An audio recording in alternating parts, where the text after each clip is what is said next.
2002 Dodge Caravan 3.3. It's been leaking antifreeze directly straight underneath, and we put a piece of cardboard. See, it's wet there. It's not coming from the pump. It's coming from the bypass tube, not the ones on the top, but the ones underneath. This hose here, I'll get some light.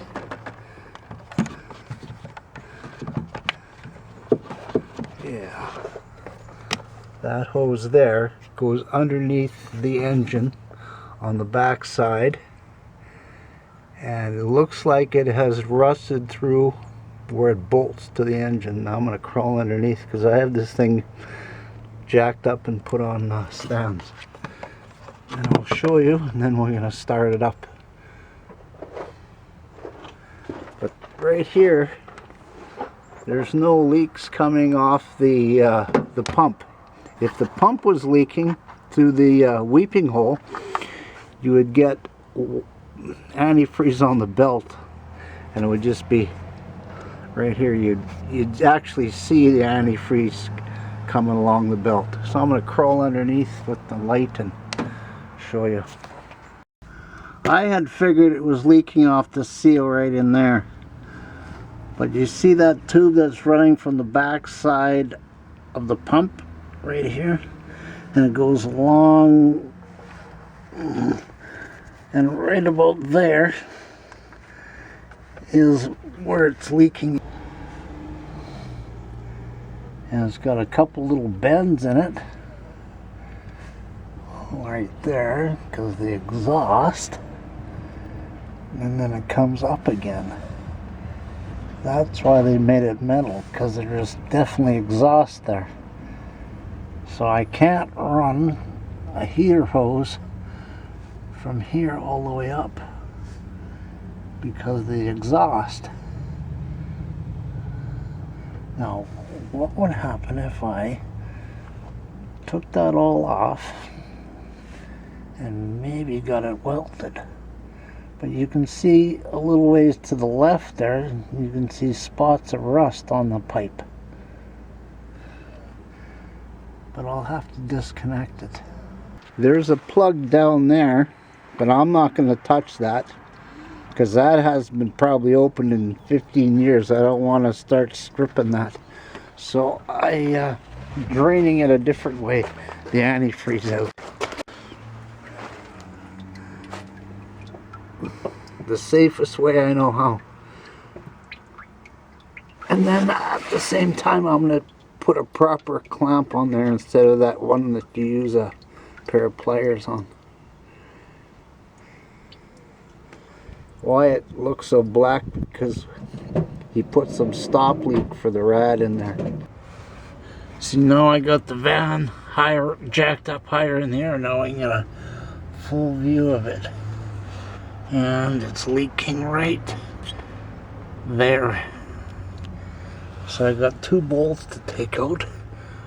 One right there, and the other one right there. I'll undo the clamp. You see how they've bent that downward, not to hit the exhaust. Well, yeah, but right there it's very close to the exhaust too. And the block heater. Okay, I want to undo that clamp. Well, the second bolt, which is closer to the driver's side, and the only way that I got to feel it was to stick my hand in here. That's where the ratchet has to sit to get that 10mm bolt out for that line right here. That steel line that runs underneath for the water, for your antifreeze. Okay, I'm going to put a pry bar on that and untighten that nut.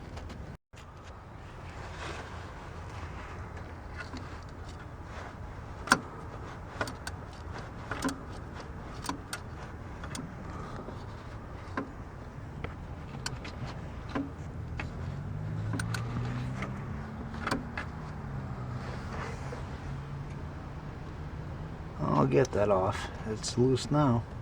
Well, there's the nut off the bracket. Now I just have to pull that pipe out of there. See, when you start untightening it, the pipe bends to the back. Like that. It's not standing up straight anymore. So now I can just pull that pipe out of there. Well, heater hose return line to the pump, and it's leaking right in there. What I did was I cut the line at the pump, so I'll just measure it. I'll take the other one off, I'll measure it, and I'll put a new hose on. But I won't use these clamps. I'll just use the proper clamps like this.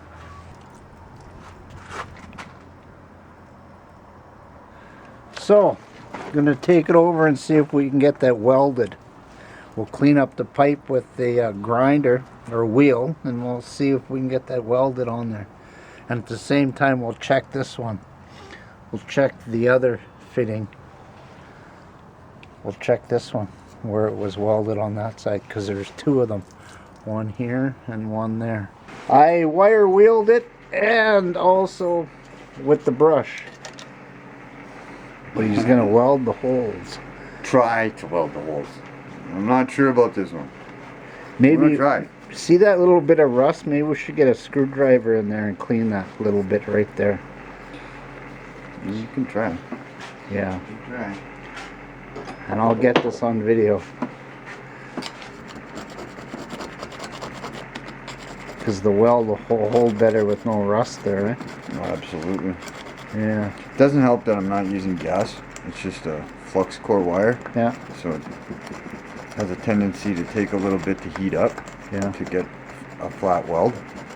Okay, I think I got it. No. Maybe I should bring it back a bit.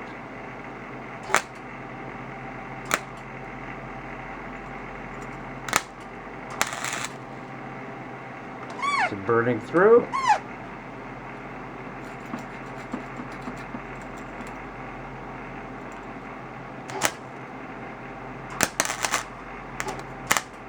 I'm looking through the viewfinder at your welding, not through my eyes. Well, yeah, my eyes, but through the viewfinder of the camera. It's your, Oh, yeah, there.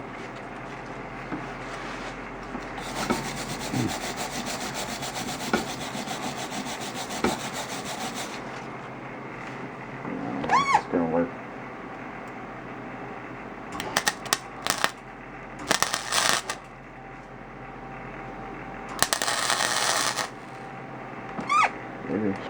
Did it burn through? Mm-hmm. Well, I'll ask No, questions. didn't burn through. Huh? Didn't burn through.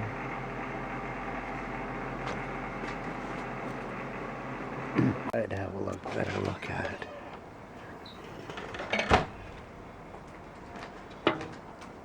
What do you think? Yeah, Think possibly? looks nice. Think it'll possibly hold what? Yeah. I cut the piece of hose to length. This is the part that goes to your water pump, and that's the old one. So, and I got the proper clamps this time. So now I'm going to crawl underneath and place it back in. This is the only position that I can see the threads. I got a flashlight down there, and right from here you can see the threads. And yeah, you got to put the bolt in there without moving the pipe.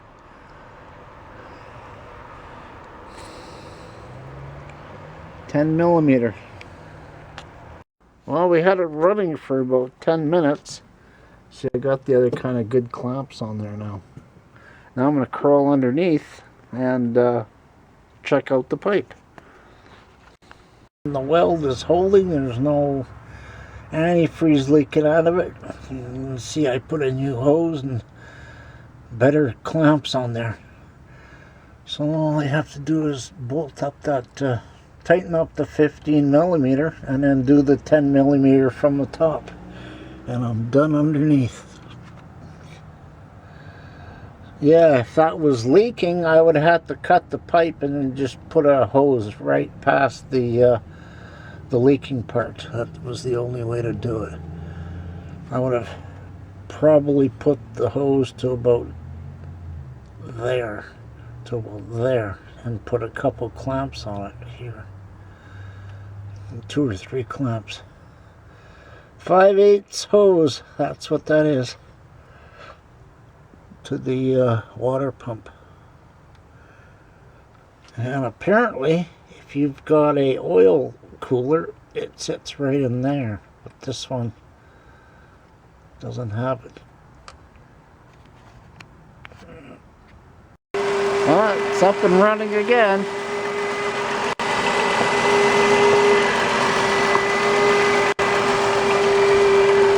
Just have to get it, lower it down and check the fluid again.